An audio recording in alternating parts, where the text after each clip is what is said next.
Hello, welcome to my channel, The Grape Jelly Library, where we love to talk about books. My name is Flossie. Thank you for joining me. I always look forward to your visit. Today we're going to talk about a book that is so unbelievable, you won't even believe it.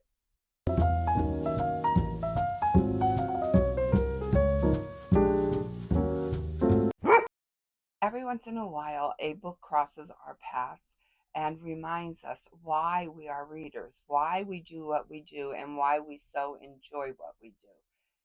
I have found, I was going to say today, I have finished that book. And I have to tell you how it came about because even that is a little unbelievable. I seen this book a million times in my bookstore, and I even read the little synopsis that the booksellers wrote up and taped to the shelf, and I decided the book was not for me. Loved the cover, found it intriguing enough to, maybe want to read it, but the context of the book was, it's not for me. So I will always pass it up, pass it up, pass it up. And my last trip to the bookstore in a weaker moment, I was actually deciding between a book that I was getting and that one. Should I put, my book back and get this one? And then I made the decision not to do that. Well, I guess it was a haunting of sorts because I have some Barnes and Noble credits and I like to use them on the audiobooks. And lo and behold, probably for the millionth and one time, here's this book. So, okay, I'll have it read to me. Then I don't, I was gonna say, then I'll have to put in the work of maybe reading a book that I'm not going to like. Maybe if somebody's telling me the story, I'll have a different angle and be able to approach this subject matter differently with a more open mind and more at ease. So I downloaded it, and oh my goodness, this is like the best because it's so unbelievable.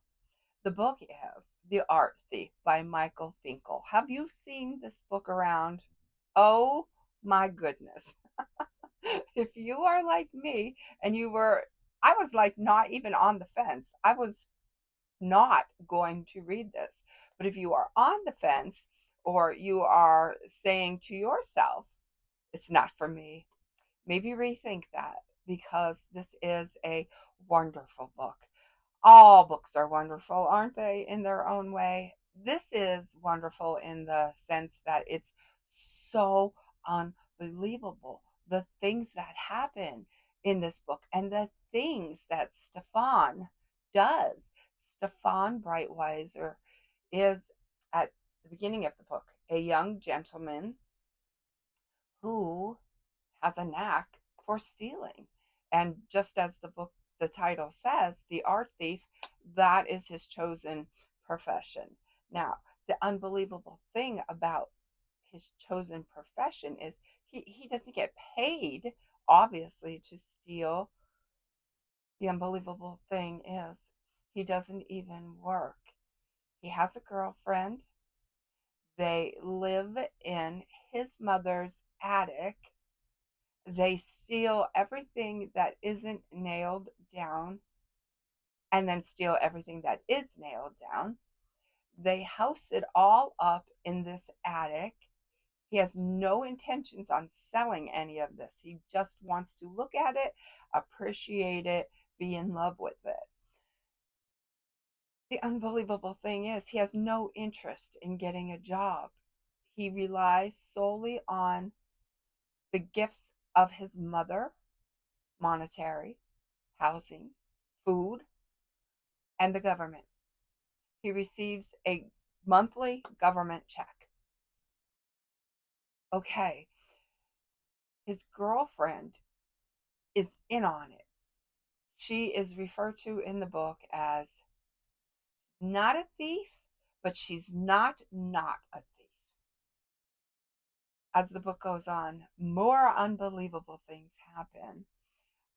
Who gets in trouble for what eventually, and how did this person get in trouble when they did not commit the crime?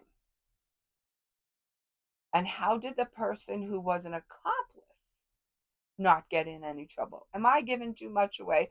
I think I am. Don't read between my lines if you are interested in this book. This this book is fabulous. Michael is an excellent writer. Excellent. Uh, he takes us through this journey effortlessly. It's smooth, it's concise and consistent, and he knows a lot of people know what they're doing. The person who the book is written about, Stefan Breitweiser, um, Michael, who wrote the book, they know what they're doing.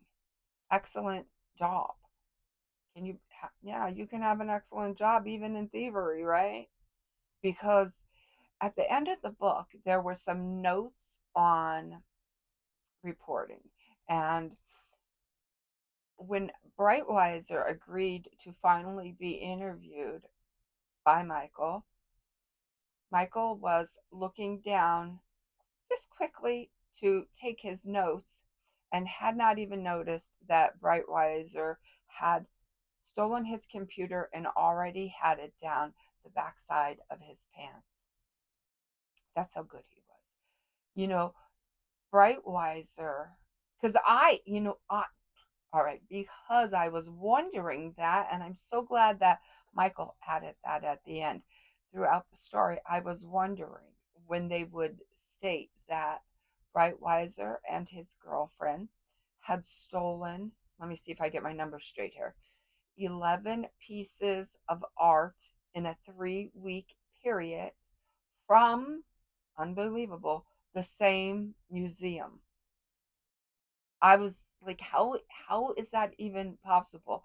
Don't you think security would have been upped on high alert with so many robberies in such a small amount of time? Yet he did it and he got away with it. Do you know how many pieces Breitweiser stole? Over 237. That's a lot of artwork.